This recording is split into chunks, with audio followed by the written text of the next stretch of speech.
E essa noite eu quero falar com você sobre perguntas que nos levam para o próximo nível.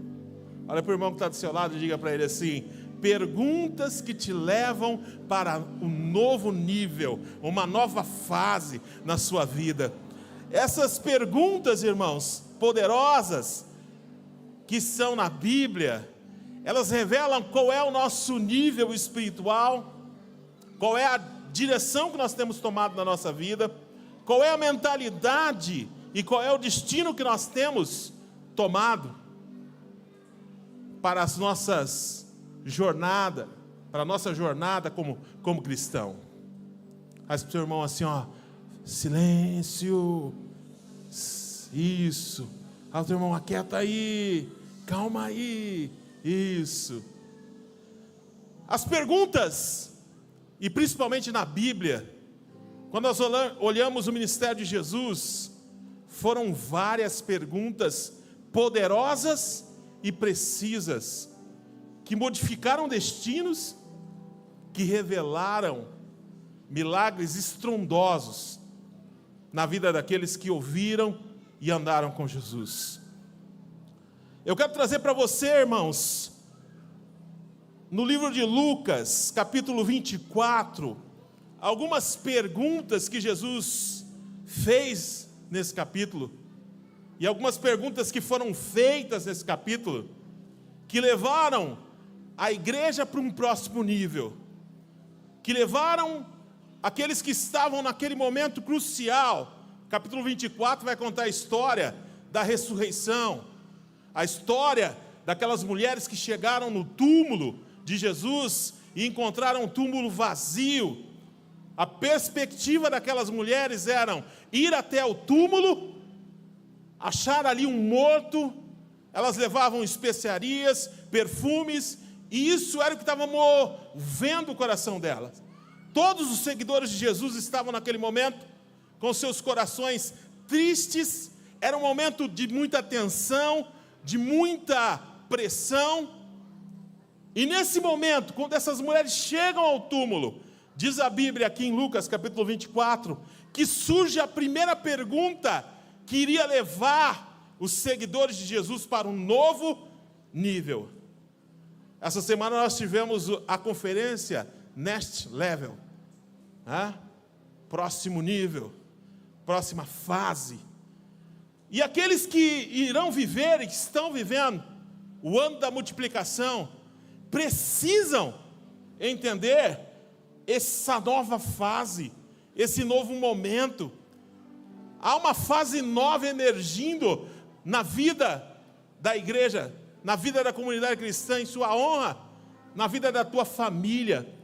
E aquelas mulheres, ao chegar ali, naquele túmulo, o túmulo estava vazio.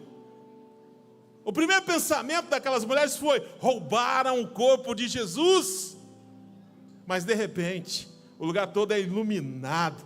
Dois seres angelicais aparecem na cena, e a pergunta que rompe aquela tensão naquela cena esplendorosa, né? Era um esplêndido dia de domingo. A pergunta era: por que vocês estão procurando entre os mortos aquele que vive? Olha para o irmão que está do seu lado.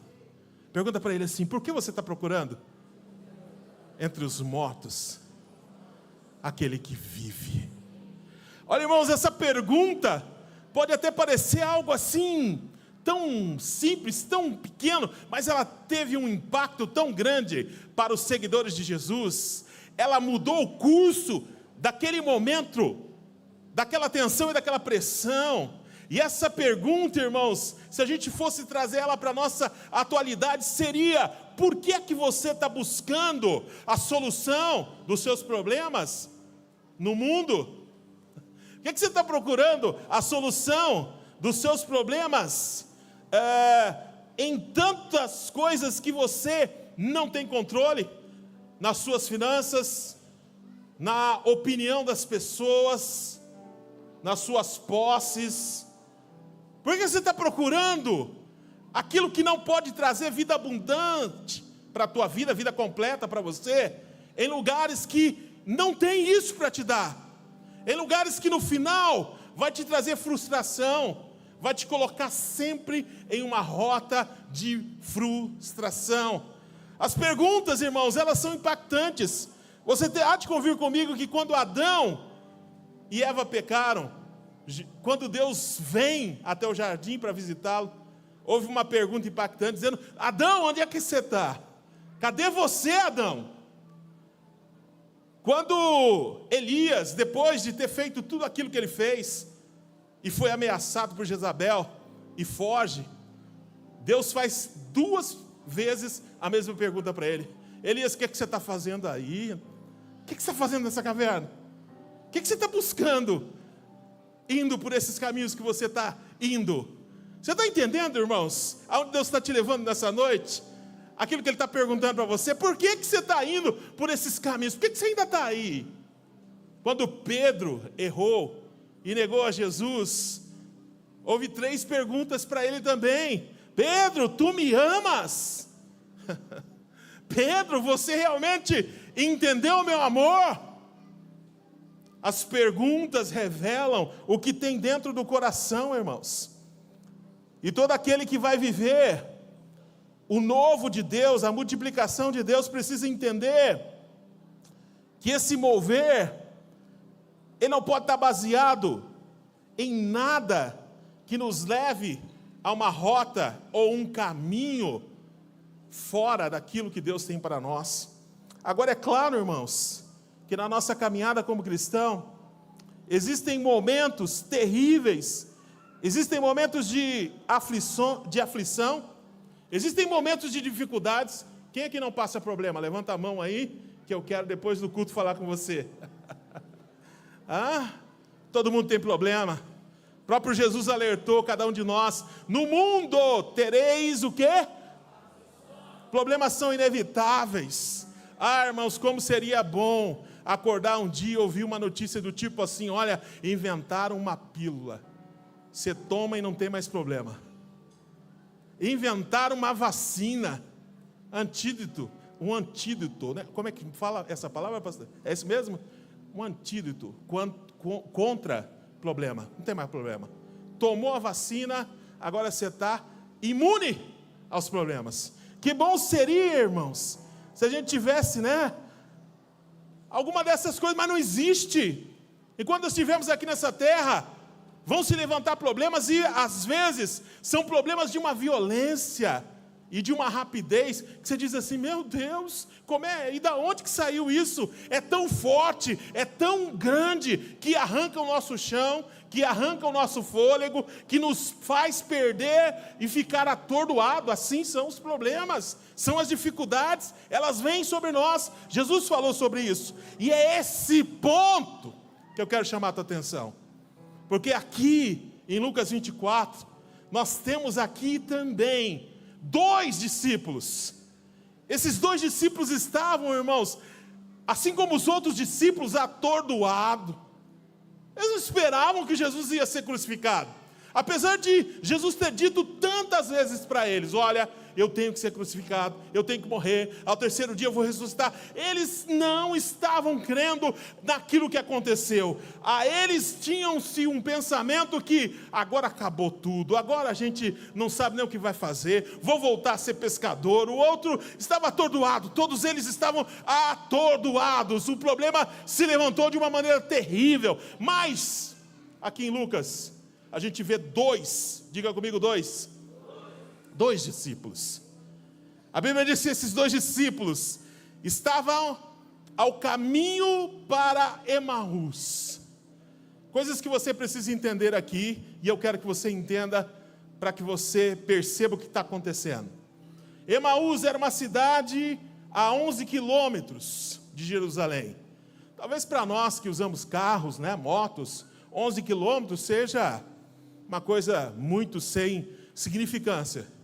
Mas aqueles que praticam caminhada ou corrida, 3 quilômetros já é um negócio bem complicado para quem não faz. 5 então, 11 então, percebam que eles demorariam entre 2 ou 3 horas se tivessem uma cadência regular. Agora, irmãos, pensa comigo. Esses discípulos, a Bíblia diz que eles estavam saindo de Jerusalém e indo para Emaús. A Bíblia não diz, mas irmãos, esses discípulos estavam fugindo de Jerusalém. Eles estavam saindo do lugar aonde eles deveriam ficar, e eles estavam numa rota de fuga. Você consegue entender isso? Eles eram discípulos de Jesus, era um momento deles ficarem em Jerusalém. Mas a pressão foi tremenda, a pressão foi muito grande, o problema arrebatador, que fez eles ficarem sem norte, a ponto de dizerem, vamos para Emaús. Você precisa saber o que significa Emaús. Emaús era uma cidade, irmãos, daquela época, como se fosse um resort. Lá existiam águas termais, e geralmente as pessoas de Jerusalém iam para aquele lugar, para fugir da realidade, para ter um momento de entretenimento, para descansar o corpo físico. Literalmente, esses dois discípulos, movidos por tensão, movidos pelo problema, eles agora estavam fugindo do propósito. Porque quando eu olho o que é Jerusalém, na Bíblia, Jerusalém significa propósito, Jerusalém significa comunhão, Jerusalém que significa o lugar onde o Espírito Santo começou a obra e deu a autoridade para a igreja de Cristo Jesus, levantou os discípulos, foi ali que nasceu a igreja prevalecente, era Jerusalém e foi aquele lugar escolhido por Deus para que os discípulos ficassem.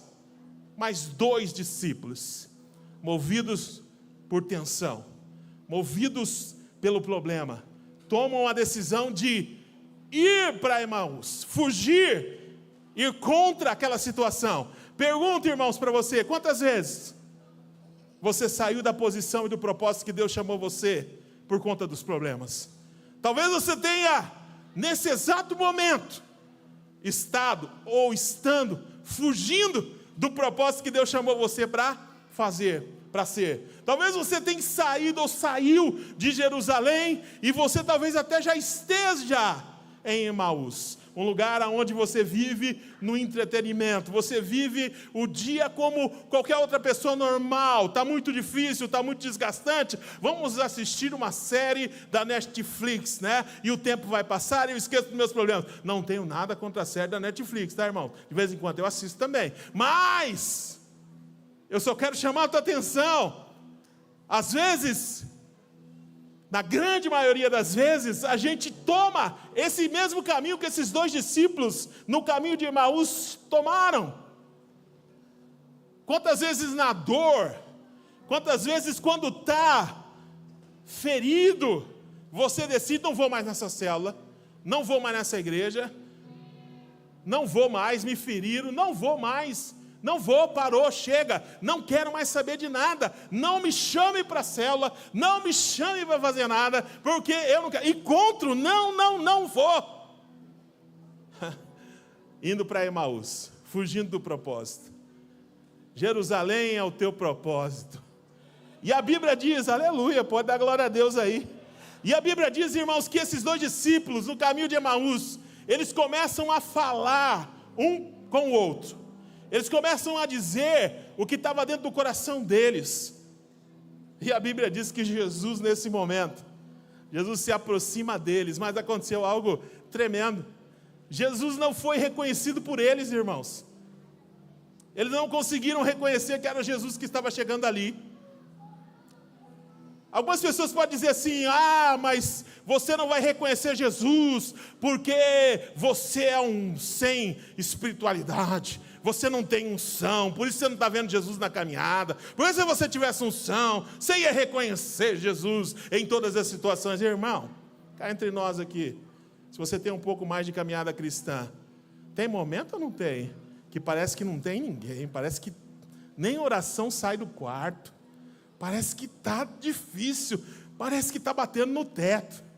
Tem ou não tem? Ou é só comigo que acontece isso? Tem, e muito. E esses dois discípulos então, irmãos, Jesus chega perto dele. E algo aconteceu que eles não conseguiram conhecer Jesus, porque não era necessário que eles conhecessem Jesus naquele momento. Sabe o que acontecia ali, irmãos? Eles precisavam reconhecer Jesus na fé, na ótica da fé, na ótica da palavra de Deus. Tem momentos, irmãos, que só o milagre em si não vai fazer você ficar na igreja. Quantos às vezes recebem provisão de Deus, recebem cura, recebem um casamento restaurado, recebem tantas coisas de Deus e acabam indo embora. Sabe por quê, irmãos? O que vai fazer você entender é a palavra de Deus. Olha para o teu irmão e diga para ele assim: você precisa olhar Jesus pela ótica da palavra. Fala para ele aí. Eles não reconheceram Jesus, irmãos, porque Jesus precisava ser ativado pela palavra na vida deles. E a Bíblia diz que Jesus chega até eles, e aqui voltamos a perguntas novamente. Jesus olha para eles e diz assim, olha, em Lucas capítulo 24, versículo 17, que palavras são essas que caminhando, vocês estão trocando entre vocês? Jesus diz assim, olha, o que vocês estão aí conversando? O que está incomodando vocês? E a Bíblia diz que eles pararam, entristecidos. A Bíblia diz que um deles, Cleópatra, olha para Jesus, ou olha para aquele cidadão que estava ali do lado, que eles não sabiam quem era, e ele diz assim, será que você é o único em Jerusalém que não soube dos acontecimentos? Será que você é o único que não viu que o Jesus, o mestre, que veio, que nós acreditávamos que seria um grande líder político, que iria resolver os nossos problemas, que iria ser aquele que ia dar a Jerusalém o papel que ela deveria ter, o Messias, e eles começaram a colocar tudo o que estava dentro do coração deles. Sabe por quê? Perguntas revelam aquilo que estão dentro do seu coração. Perguntas revelam aquilo que está dentro da tua alma. Irmãos, eles começaram a mostrar que até eles conheciam a palavra, eles conheciam sobre o Messias, eles esperavam o Messias, mas eles também mostraram que eles não tinham uma crença correta a respeito de quem era Jesus. Quantos ainda hoje estão pelo caminho com uma crença errada a respeito de quem é Cristo? Quantos estão frustrados? Quantos estão, irmãos, às vezes até magoados com o próprio Deus, por achar que Deus está punindo você, por achar que Deus está punindo as suas ações? Essa noite Deus vai revelar para você que isso não existe, isso é só uma crença errada que você colocou no teu coração.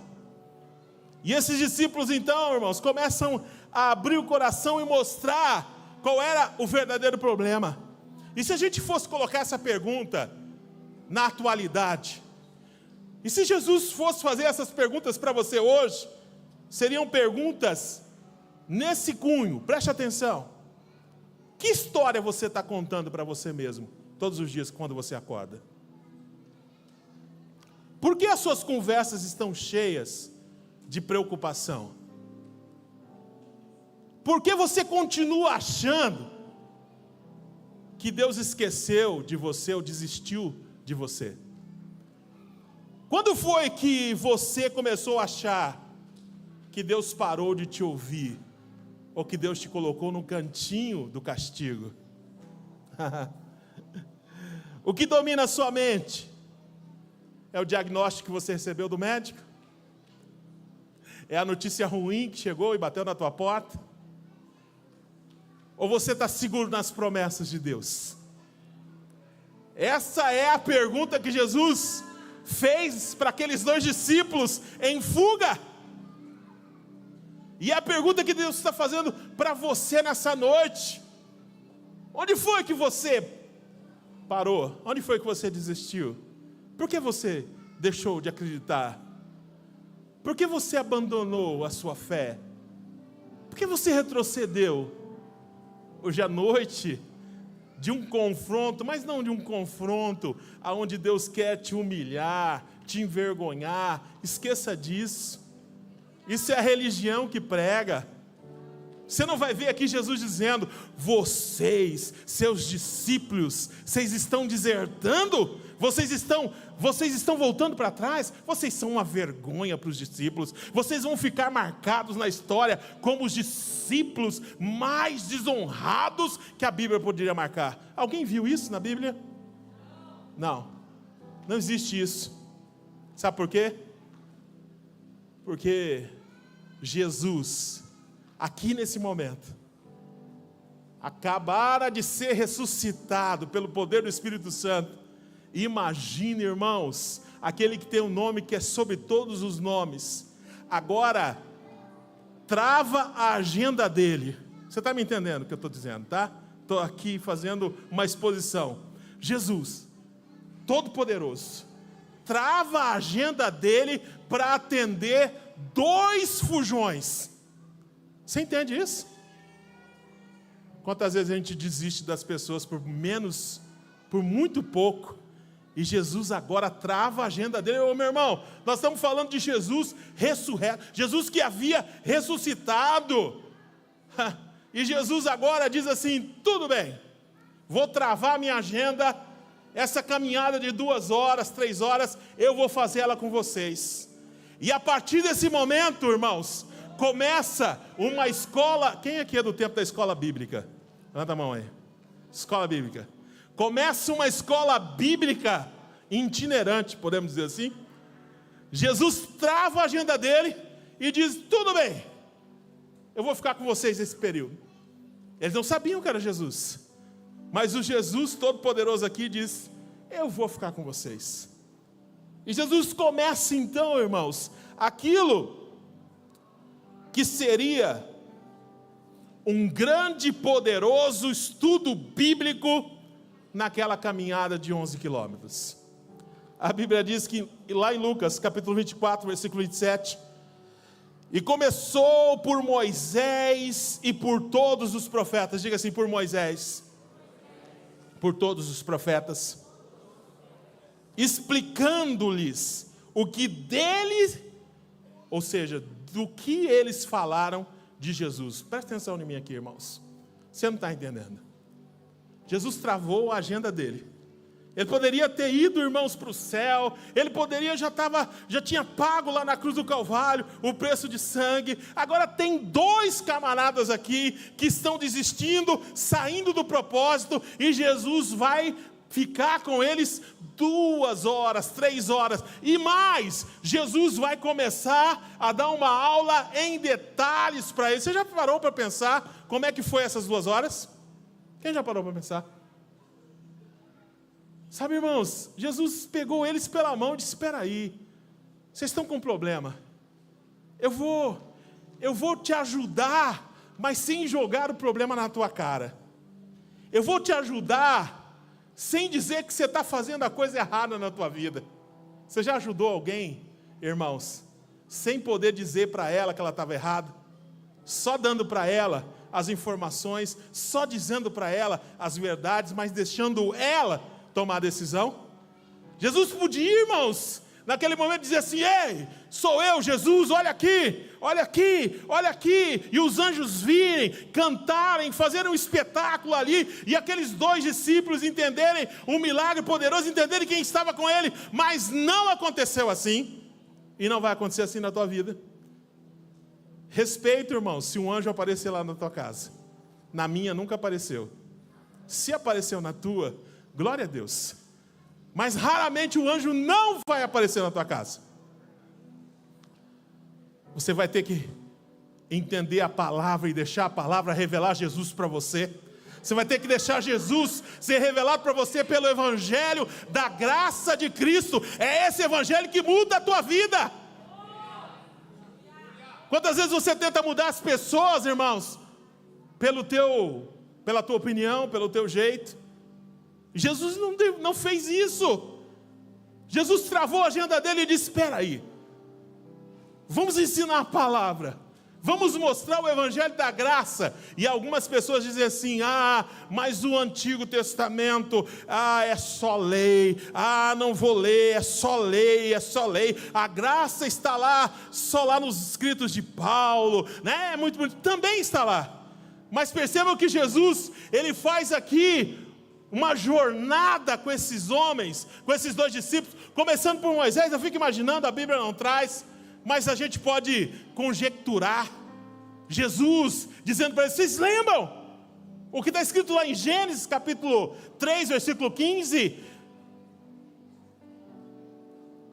O fruto da mulher vai esmagar a cabeça da serpente. A serpente vai ferir o calcanhar. Mas fica tranquilo, porque Deus está no controle. Olha lá em Gênesis ele já estava no controle. O homem pecou, o pecado entrou, mas Jesus já tinha nas mãos de Deus, ele já era o plano perfeito. Ô irmão, você acha que Deus não tem o controle da tua vida? Você acha que Deus perdeu o controle da tua vida? Deus não perdeu o controle da tua vida. E eu fico imaginando Jesus olhando para cada um daqueles discípulos, dizendo assim: vocês estão vendo aí em Gênesis? Essa providência aí é Jesus. E os olhos deles começam a abrir. Daqui a pouco, Jesus diz assim: vocês lembram de Abraão? Quando Abraão foi levar o filho para ser sacrificado, vocês lembram disso? Vocês lembram daquele cordeiro que foi providenciado lá pertinho da hora do menino ser imolado? Aquele cordeiro era Jesus, aquilo era uma representação, aquilo era o próprio Deus dizendo assim: eu vou pagar o preço, eu vou dar providência para vocês, aonde vocês não tinham condição de pagar, eu vou pagar, mas vou pagar com o meu filho, com o sangue dele. E eles começaram a olhar, e Jesus disse: vocês viram? E Jesus pode ter levado eles também, lá para o livro de Salmos.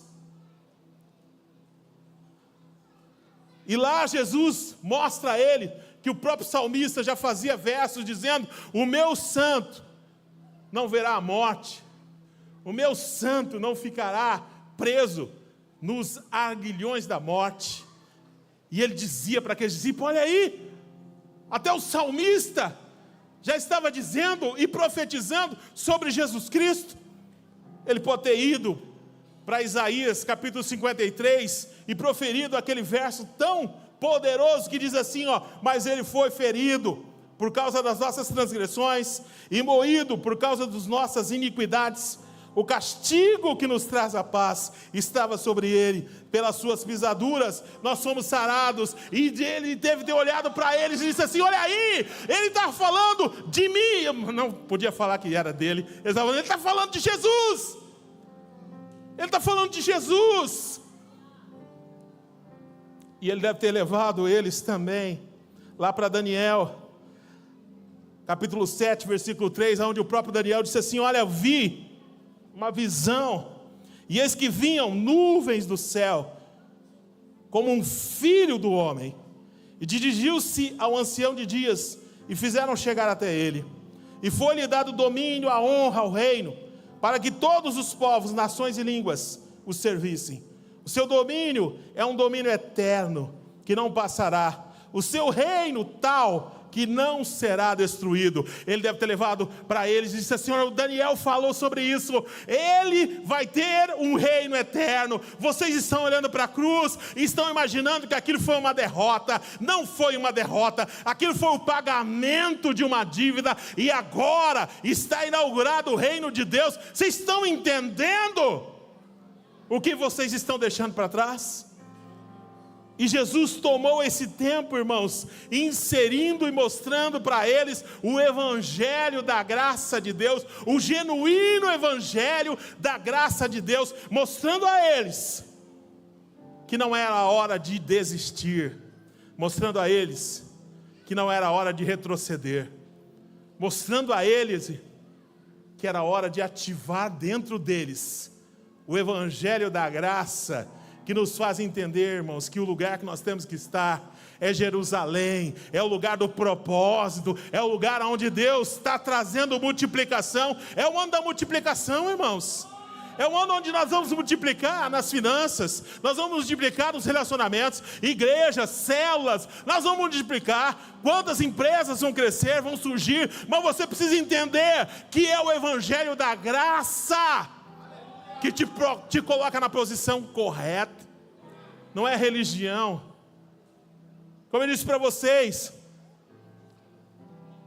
Jesus não jogou no rosto deles a falta deles. E depois dessa exposição da palavra, chegou um determinado momento que eles chegaram no destino, diz a palavra. E eles imploraram para Jesus. Eu imagino, irmãos, eles já estavam todos com a palavra aquecida dentro do coração. E eles disseram: Jesus, não fica conosco, fica. Você vai ter que ficar conosco aqui. E Jesus mais uma vez trava a agenda dele e diz: eu fico. E a Bíblia diz que quando eles foram partir o pão junto, Jesus pega o pão, dá graças, reparte o pão. E naquele momento, os olhos deles foram abertos. Sabe, irmão, você quer ter seus olhos espirituais abertos? Tenha comunhão com o reino de Deus.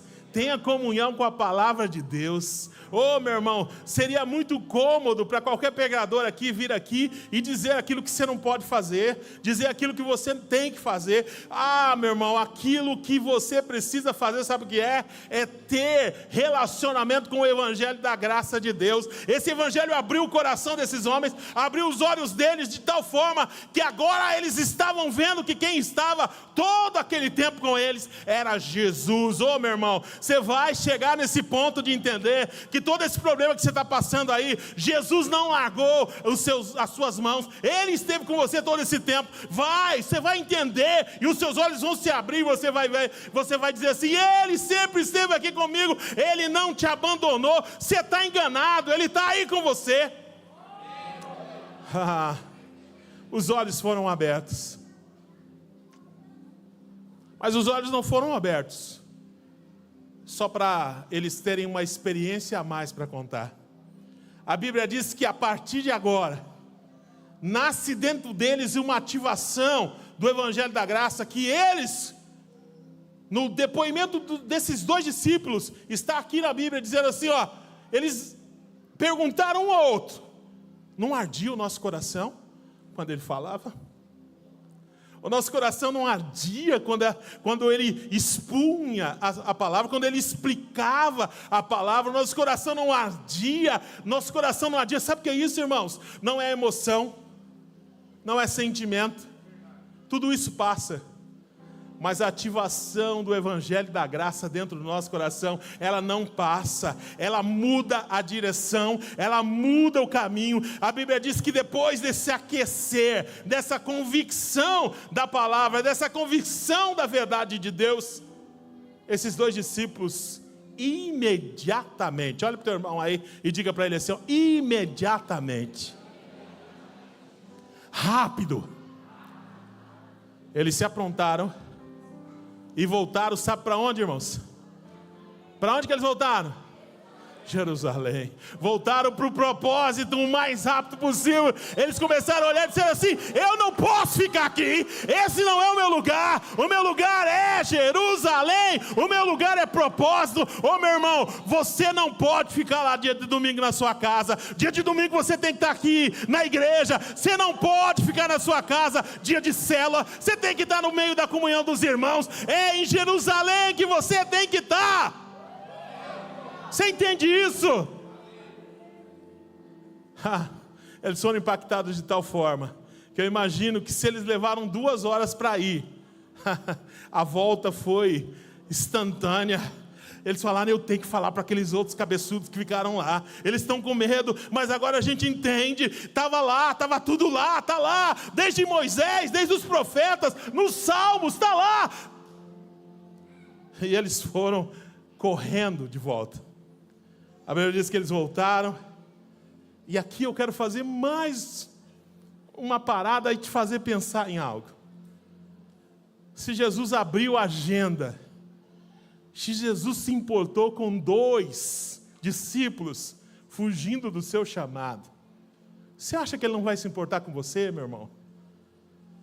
Tem pessoas, talvez aqui nessa noite, que estão dizendo assim: ah, pastor, o meu chamado já foi, não tem mais jeito não. Eu tomei toda a decisão errada, agora não tem mais como Deus me usar. Tem pessoas aqui dizendo: ah, pastor, se eu soubesse o meu passado, que eu fiz, tem jeito mais não. Meu negócio é só vir aqui na igreja, sentar e ficar mesmo, porque não vai dar, pastor. Tem pessoas aqui que já colocaram um ponto final na sua história. Ei, irmãos, se Jesus se importou com 2 fujões, o que Ele não pensa de você? Ele se importa com você. O teu ministério não acabou, a tua jornada não acabou, a tua vida cristã não acabou. Deus não colocou uma barreira dizendo: você não.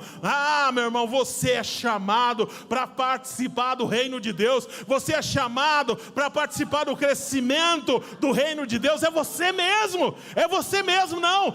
Você não está enganado, é você. Você só precisa deixar a graça entrar no teu coração. A graça. Foi a graça que entrou naquele coração, naqueles corações, de uma forma tão poderosa, que agora esses 2 discípulos voltam para Jerusalém. Ele volta para Jerusalém, meu irmão. E eu fico imaginando como que eles devem ter voltado. Eles chegaram lá e disseram para os discípulos: agora nós temos algo para contar para vocês. E eles estavam lá dizendo: imagina a autoridade, porque quem tem o evangelho da graça no coração, tem uma autoridade, tem uma presença, tem uma experiência. Eu não tenho, irmão? Tem, não tem? E eles começam a contar: olha, Jesus esteve conosco por mais de 2 horas. Ele nos mostrou no evangelho, mostrou a graça dele nos livros de Moisés. Ele mostrou, olha, e eles estavam falando, nem bem eles terminaram. Adivinha quem chegou? A Bíblia diz que Jesus entra na cena. Jesus entra naquele ambiente. E agora eu quero fazer, irmãos, as últimas 2 perguntas que Jesus fez nesse momento. Pega a tua Bíblia, se você puder aí, e abra ela comigo. Ainda no capítulo 24. Os versículos são o 38.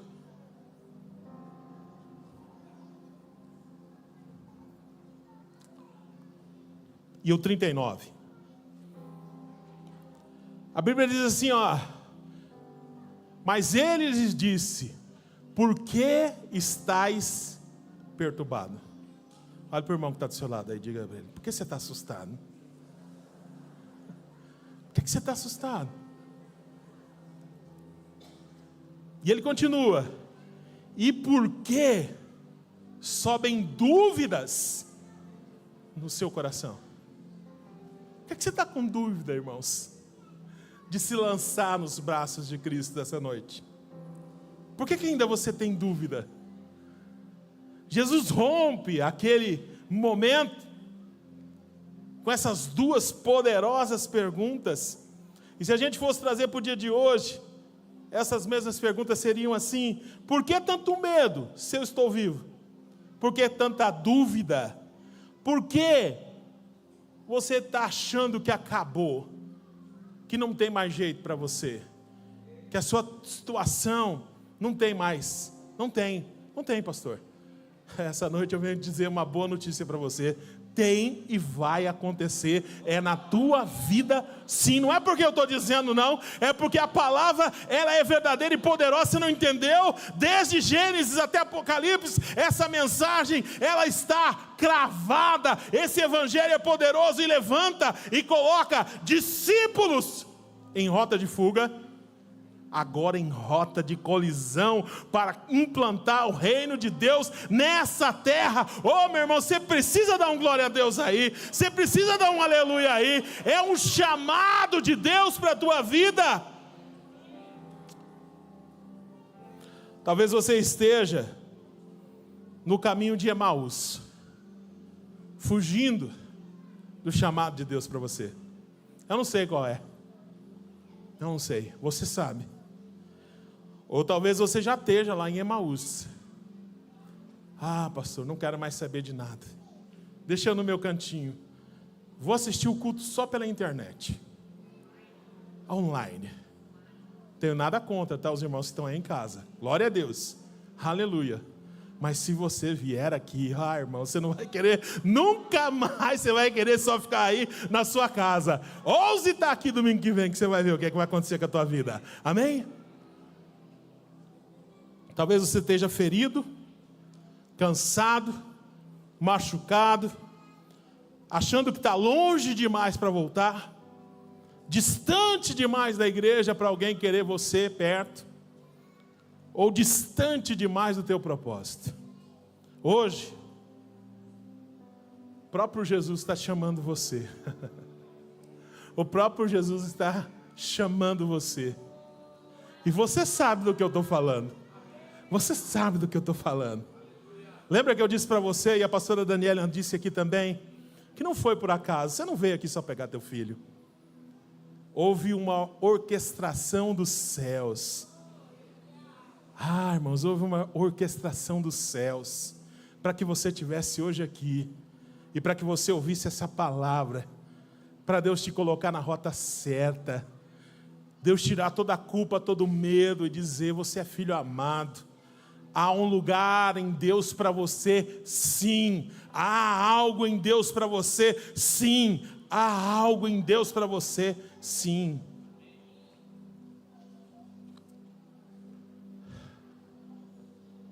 Perguntas revelam o coração e trazem direcionamento.